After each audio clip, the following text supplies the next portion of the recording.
இதுக்கப்புறம் 2015 அவங்களுக்கு வந்து ஒரு சின்ன புல் பேக் மாதிரி நடக்குது. என்னதுன்னா கவர்மெண்ட் கோல்டு இம்போர்ட்டுக்கு வந்து நிறைய ரூல்ஸ் புது ரூல்ஸ் போடுறாங்க.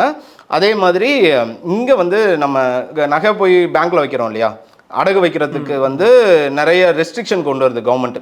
இப்போ வந்து இஷ்டத்துக்கு அடகு வைக்க முடியாது. ஐ மீன் இப்போ கூட கொண்டு வந்தாங்க இல்லையா, திரும்ப எப்போ நம்ம அதை எடுக்கிறோம், திரும்ப அப்படியே நகையை திரும்ப மீட்டாம அப்படியே திரும்பி வைப்போம். அவங்ககிட்டே நகை இருக்கும், ஆனால் பணத்தை மட்டும் நம்ம இன்ட்ரெஸ்ட்டை மட்டும் கட்டிட்டு இது பண்ணுவோம் இல்லையா, அதெல்லாம் இப்போ கூடாதுன்னு சொல்லிட்டாங்க. இந்த மாதிரி அப்போ ஒரு சில ரூல்ஸ் கொண்டு வராங்க. இதனால ஒரு சின்ன சேல்ஸ் எல்லாமே கம்மியாகுது. கோல்டு விலையும் சரியுது அந்த டைம்ல 15-16. கோல்டு விலை சரியுதுன்றதை கேட்ட உடனே இங்க நிறைய பேர் அது அப்போ 15. ஆமா, இப்போ வந்து இப்போ கரண்டா என்னதான் போன மாசம் இருந்தாலும் 2 நாளைக்கு முன்னாடி சரிஞ்சிருக்கு. பட் அப்போ வந்து சின்ன கம்மி இறக்கம் ஏற்படுது. அதுவும் இவங்க தொழிலில் இப்போ கோல்டு விலை ஏறும்போது நகை கடையோட ஷேர் ப்ரைஸும் ஏறும், கோல்டு விலை குறையும் போது இதுவும் குறையும். இது ரெண்டும் அப்படியே ஸ்ட்ரைட்லி ப்ரொபோஷனல். இப்படி இந்த ரெண்டும் நடக்குது.